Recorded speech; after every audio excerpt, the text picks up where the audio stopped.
Au nom du Père, du Fils et du Saint-Esprit. Amen. La paix de Jésus soit dans votre maison, sa paix et sa joie. Alléluia. J'espère que vous allez bien. Nous lisons l'Évangile selon Saint Luc, l'Évangile selon Saint Luc, chapitre 11, versets 29 à 32. Nous propose-t-on.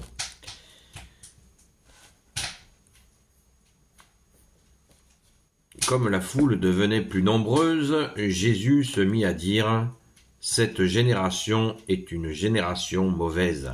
Elle peut chercher un signe, on ne lui en donnera pas d'autre que le signe de Jonas. Tout comme Jonas a été un signe pour les habitants de Ninive, le Fils de l'homme aussi le sera pour cette génération. La reine du Sud ressuscitera pour le jugement avec les hommes de cette génération, et elle les accusera, car elle-même est venue du bout du monde pour entendre la sagesse de Salomon. Et ici, il y a mieux que Salomon. Les hommes de Ninive ressusciteront pour le jugement, tout comme cette génération, et ils l'accuseront, car eux se sont convertis à la prédication de Jonas, et ici il y a mieux que Jonas. Waouh! On a du travail, pardon. On a du travail, merci Jésus. On a déjà entendu, il n'y a pas si longtemps que ça, une parabole très proche de celle-là. C'est donc un texte qui est bien choisi pour le carême, puisque Jésus nous dit, en sortant du Jourdain, il nous dit « Convertissez-vous et accueillez la bonne nouvelle, et croyez en la bonne nouvelle. » Donc, qu'est-ce qui s'est passé avec Jonas?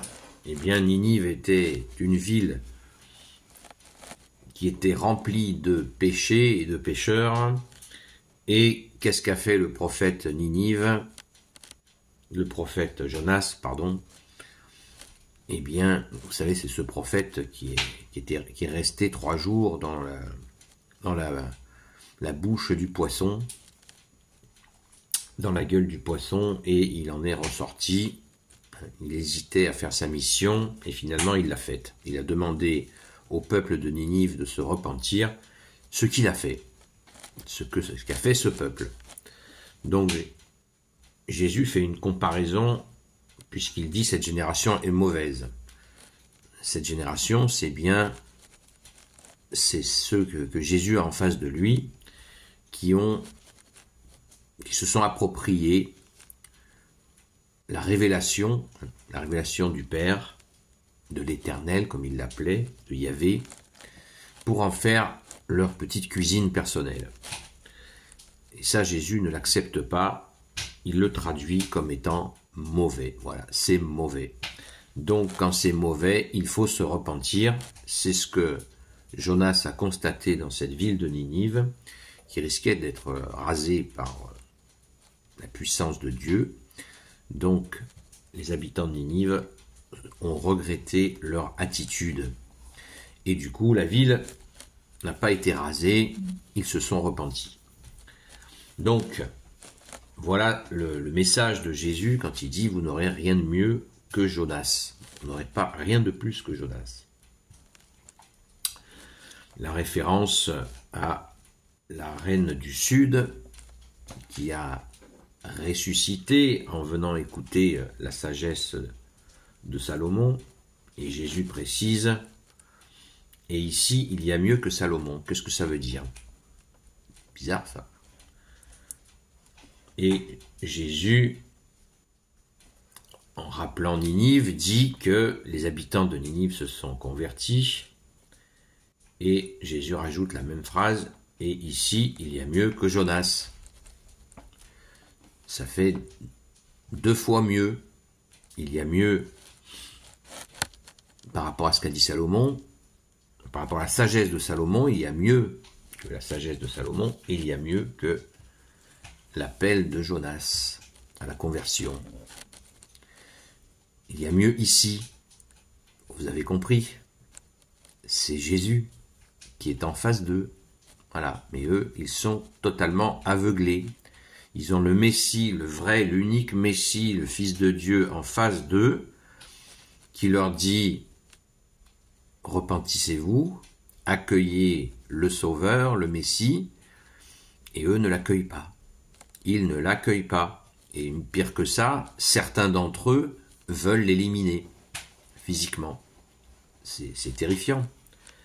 Il y a bien mieux. Et comme Jésus est dans la phase de cette phase où, je vous dis sans cesse, hein, Jésus ne veut pas que l'on... ne veut pas que l'on sache qu'il est le Fils de Dieu tout de suite. Il y va crescendo. Il y va mollo justement pour pas trop assommer. Apprenez que je suis doux et humble de cœur, nous dit Jésus. Donc, il leur dit, ici, il y a mieux. Voilà. Et sachant que là, il y a déjà eu de nombreux miracles. Et les gens ils veulent pas. Ils veulent un autre Messie que Jésus. Pourtant, tous les signes sont là. Jésus leur dit, vous êtes dans l'erreur, vous n'accueillez pas la providence qui est sous vos yeux, en sa personne, Jésus le Christ Jésus, comme dit le grand Saint Paul. Mais il y a la ténèbre est plus forte, ils ont comme un voile sur la tête qui les empêche de voir, ils ont l'évidence devant eux, les miracles, tout est là, absolument tout, l'enseignement avec autorité, tout y est, mais il n'y a rien à faire. Comme dirait l'humoriste, ils n'impriment pas. Ils n'impriment pas. C'est terrible, ça a dû être une douleur effroyable pour Jésus de voir ces gens en face d'eux être si rageux, si aveuglés qu'ils ne voient pas le chemin, la vérité et la vie que tu es, Jésus. Amen. Donc, nous qui avons la grâce d'être là des siècles après, 2000 ans après la venue de Jésus, nous savons, toutes les preuves sont là, que Jésus est bien le seul et définitif Messie, le seul Sauveur, l'Emmanuel qui veut dire Dieu avec nous. Amen. Merci Jésus. Béni soit le Père, le Fils et le Saint-Esprit, maintenant et toujours, et pour l'éternité. Amen. Ô Jésus, toi qui peux tout et qui portes tout, toi le Sauveur, toi l'Emmanuel, je te confie toutes celles et ceux qui regarderont cette vidéo, ainsi que leurs proches, selon ta seule volonté, ô Jésus. Sainte Marie, Reine des cieux, toi l'Immaculée Conception, toi qui écrases le serpent, toi qui es la lune sous tes pas, toi notre Mère, Notre-Dame.